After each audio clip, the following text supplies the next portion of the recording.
Happy Monday. Today, the story I'm going to read is called Ruby's Wish, and it is about a girl who lives in China, and we'll read to see what her wish is. Pretty good wish. Ruby's Wish. She was with, I'm assuming, her mom. I don't know why I can't hold this regular.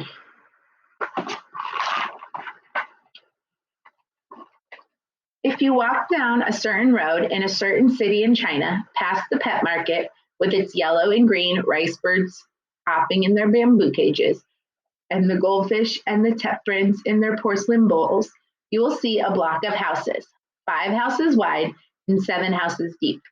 Many families live here now, and the buildings are brown with age and dirt. But if you look closely, you'll see once upon a time this was one house, the magnificent home of one family. The house was built by an old man who returned from the Gold Mountain. That was what the Chinese called California, where many men left to join the gold rush there, and few came back again.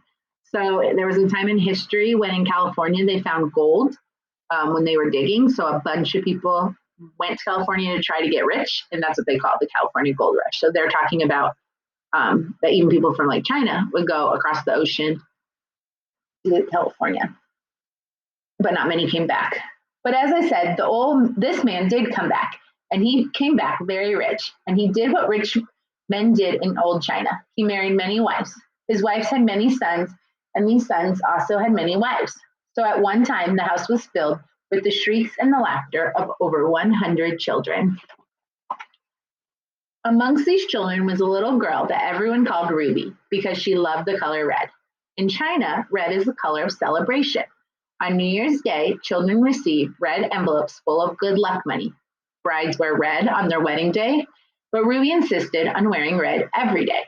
Even when her mother made her wear somber colors like her other cousins, Ruby would tie her jet black hair up with red ribbons. Because he had so many grandchildren, Ruby's grandfather hired a teacher to come to the house. Any grandchild who wanted to learn could join the classes. That was unusual in China those days, when most girls were never taught to read or write. Whenever the weather was fine, classes were held in the garden. The windows of Ruby's grandfather's office opened to the garden. Often he would rise from his desk to gaze out the window and look at it. So again, back in those days, because it's in the past, when girls didn't usually read and write.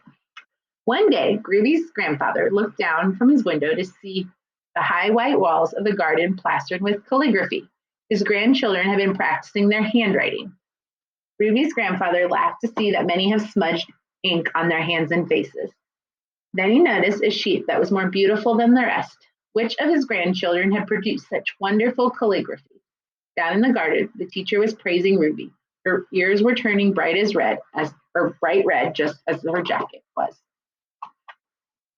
But if Ruby was doing as well as her boy cousins in her studies, she had to work much harder. When the boys had finished their studies for the day, they were free to play. So the girls had to learn about cooking and keeping house. In fact, as far as their mothers were concerned, these were the only things girls had to learn.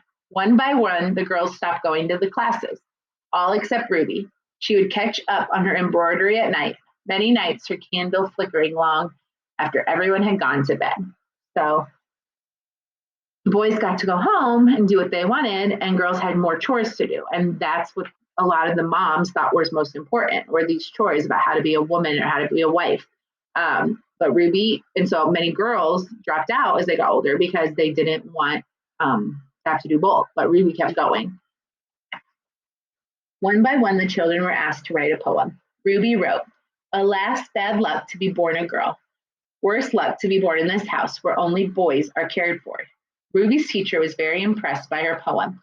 He showed it to Ruby's grandfather. Ruby's grandfather was also impressed, but he was worried about what the poem said. He summoned Ruby to his office. So she's saying it's bad luck to be born a girl because she has to do these extra things. Ruby found her grandfather sitting in his chair, her poem spread out open on his desk. "Did you write this poem?" asked Ruby's grandfather. Yes, I did, grandfather, asked Ruby. Do you really think that in this house we only care for the boys? Oh no, said Ruby, very sorry she had upset him. You take good care of all of us, and for that we are grateful. Little Ruby, her grandfather said gently, I really would like to know why you wrote the poem. How are the boys better looked after? Well, said Ruby, trying to think of a small, unimportant thing. When it's Moon Festival and we each are given half a moon cake, the boys always get the half with the yellow moon cake. Is that really why? Said the grandfather, as if he was still waiting. Is that so? Yes, continued Ruby. And when it's Lantern Festival, the girls are given simple plain lanterns, but the boys have red lanterns in the shape of goldfish, cockerels, and dragons. Ruby's grandfather began to chuckle. He never thought about it before. He could imagine how Ruby would like a red lantern. But most importantly, said Ruby, staring at her red shoes, the boys get to go to university, but the girls will be married.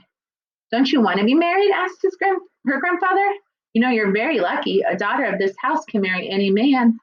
I know, grandfather, said Ruby, but I'd much rather go to university. Ruby's grandfather touched her hair. Thank you for talking to me, Ruby, he said. Go on with your lessons. Make the most of them while you can. So Ruby went on with her lessons. Some of the boys grew up and went away to university. Some stayed in the house and started families of their own. But when they grew up, all the girls were married and sent away to live in their husband's home. Ruby knew it'd be her soon be her turn. In the ponds, Ruby could see the orange and white carp gulping for breath under a thin layer of ice. It would soon be Chinese New Year. Ruby felt sure it would be her last one at home. On New Year's Day, Ruby put on red velvet shoes and tied her hair in red ribbons. Then she went to wish everyone a happy New Year. She started with her married cousins, then worked her way up through her parents, aunts, and uncles. Each one of them gave her a red packet full of lucky money. Finally, she bowed before her grandfather. Good luck and prosperity, grandfather, she said. Good luck, little Ruby, replied her grandfather, and he handed her a fat red packet. Ruby could feel all the eyes of her family on her as she opened the lucky red envelope. Can you guess what was in it? It wasn't money. It was something much better than that. It was a letter to the university saying that they would be proud to accept Ruby as one of their first female students. So that's how Ruby got her wish. It's a true story. And how do I know this? Well, Ruby is my grandmother, and every day she still wears a little red. So this is a true story. You can see there's the drawing of Ruby and then the actual photograph. And this Ruby was the first to go to university or college in this country, the country of China. So hope you enjoyed the story.